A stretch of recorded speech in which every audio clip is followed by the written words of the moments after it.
What's good, everybody? Welcome to another episode of my hip hop review.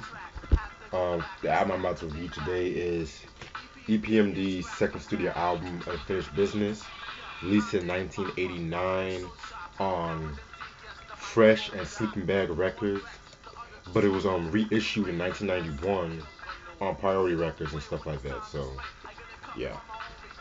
Okay, so it's been actually last I've done Strictly Business a while back ago, like around 2014, and I reviewed Eric Simmons' second solo album, Double or Nothing, which is an underrated album if you ask me, last year.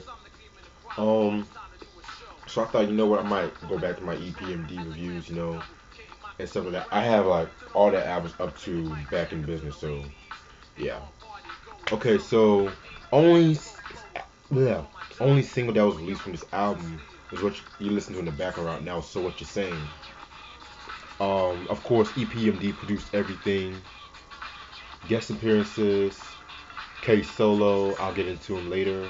Frank B. So yeah. Okay, so after Strictly Business, they went on tour. I believe they went on tour with Run DMC and LL Cool J. And it was around that time when Jam Master Jay he introduced EPMD to his protege at the time, DJ Scratch. Dope DJ, dope producer. Yeah. So DJ Scratch, he amazed Eric and Parrish and stuff like that.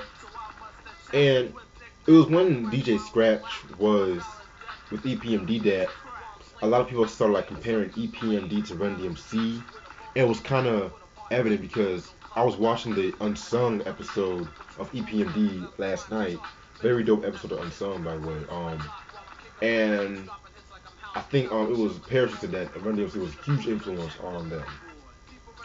As much as it was compared to Run DMC, they also had some bad comparisons because around that time, although like Strictly Business was a dope album, everything, there are a few people, hip hop purists, who said that they were trying to sound like Eric being Rakim and stuff like that. So yeah, and I kind of talked about that a little bit.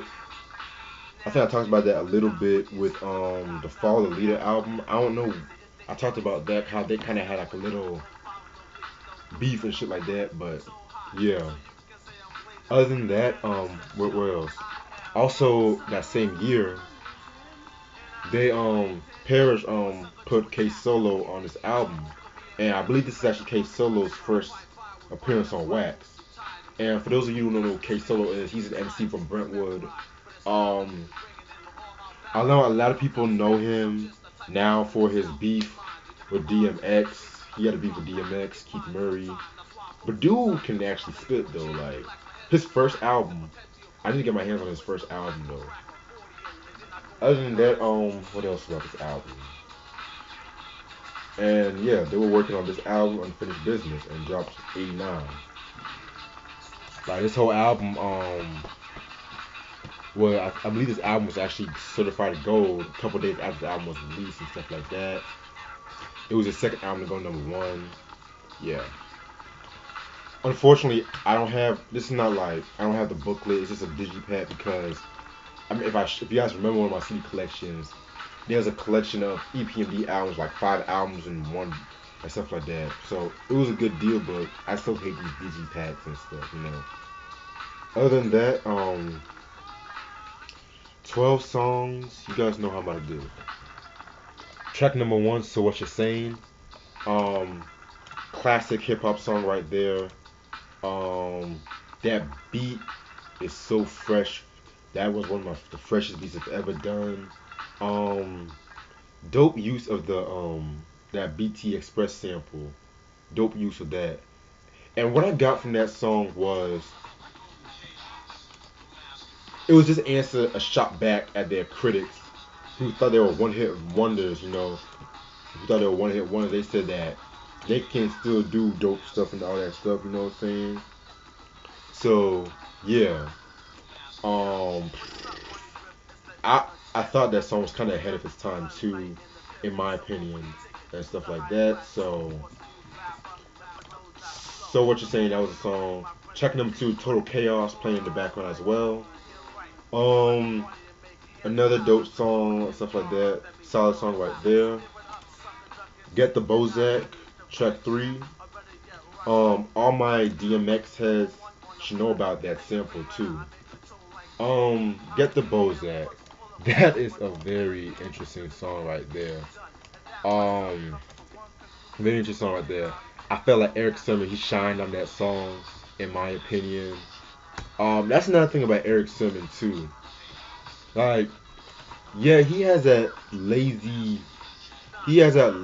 flow and stuff like that. He has that flow, but at the same time, he made that shit his own, and a lot of people praise him more for his production. What I do myself, cause around that time, um, like 1990, probably like 1992 to maybe 1998, or hell, even up to the music album, his beats were, whew, like crazy as hell, very dope beat and stuff like that. And in case you guys don't know what Bozak means, it just basically talking about your nuts. That's basically like, basically and shit like that. So yeah. Track number four, um, Jane 2. Jane 2. This Jane, where do I? It's not as good as like the first Jane, but it's not the. It's actually pretty solid Jane, cause every EPMD album they always gotta have the Jane song. You know what I'm saying? Every EPMD album, it won't be an EPMD album without it. Like the same reason it won't be a Redman album without him doing the Superman Lover series and stuff. And I have a feeling that Redman was influenced by that. Redman was influenced by that and stuff like that. So yeah. Okay, so this Jane, basically, yeah, very dope Jane series right here. Um, yeah, Girls Trouble. Please listen to my demo. It's the next song. My opinion, that's the best song off his album. It just tells a story about how they were trying to get people to listen to that demo, um, stuff like that. How they're trying to get people to listen to the demo and stuff like that. And just talking about like being like road to success. It's kind of interesting too because Craig Mack, but at the same time, I think he was known as MC Easy or something like that. He actually made a version of this song too, and stuff like. He made a version of the song. Dope version, by the way. If I find it, I'll post it on the description box and stuff. So yeah. And that, oh, I forgot to say that beat, that Phaso sample was, in my opinion, they used the sample the best, in my opinion, and stuff. So everybody knows that sample. It's a '70s song, classic '70s song right there.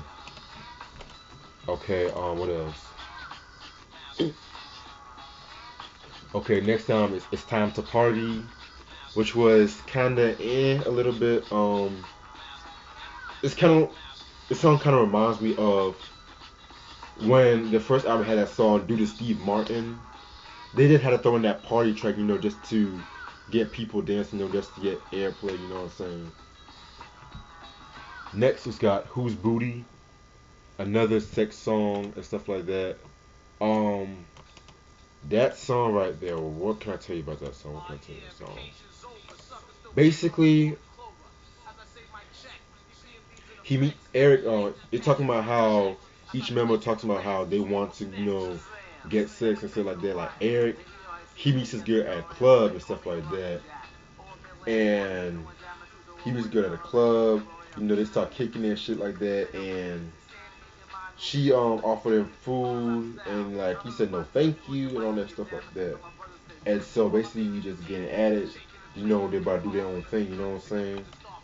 And Paris Smith, he had the best verse in my opinion. So he was just chilling one time in his car and stuff like that, and he sees this fly ass girl and stuff, and he's like, "Yo, let me talk to you like quick, let me get your number and shit." And the girl was kind of hesitant because she was like, "My mom told me not to talk to strangers and shit like that."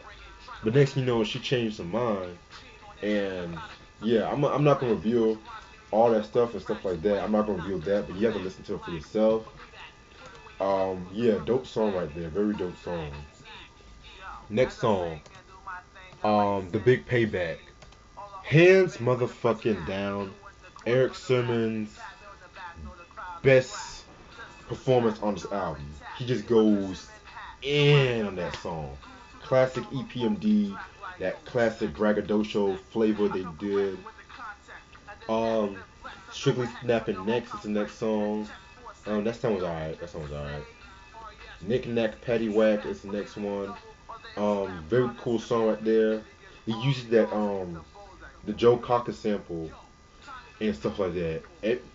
Everyone knows that sample. You know, all my West Coast heads should know about that sample. You Had Too Much to Drink. Um, the weakest song off this album. It was basically like a PSA kind of sort of. And the last song, It Wasn't Me, It Was the Fame. Self-explanatory. You know, talking about how the fame gets in people's heads. Fame gets in people's heads and stuff like that. Um, Classic way of using the David Bowie sample. You know, and that's all the songs off this album. Overall, this is a classic EPMD album right here. I mean, hmm, it does have a few missteps towards it. You know, I could have done with It's Time to Party and You Had Too Much to Drink, but this was them expanding the sound. Production was better. I mean, it was. I would say the production was a bit more polished, but it was still funky. It was a bit more polished than the Strictly Business album. I would say that they were using like more funk samples, but they did a little bit more rock samples too. And also with this album, they really found their flavor with this album. You know, they really found it. You know, Paris Smith like is the no nonsense type of lyricist, where Eric Simmons like had that laid back, as I mentioned, that laid back flow. Oh shit, I forgot to mention. K Solo was in that song Knick Knack Paddywhack, and he did his thing on that song. So yeah, yeah. And this was the last album they did on Sleeping Bag Records, which I will get into that when I do Unfinished Business, which is my next review. So overall, this is like one of the best albums, hip hop albums. Well, scratch that.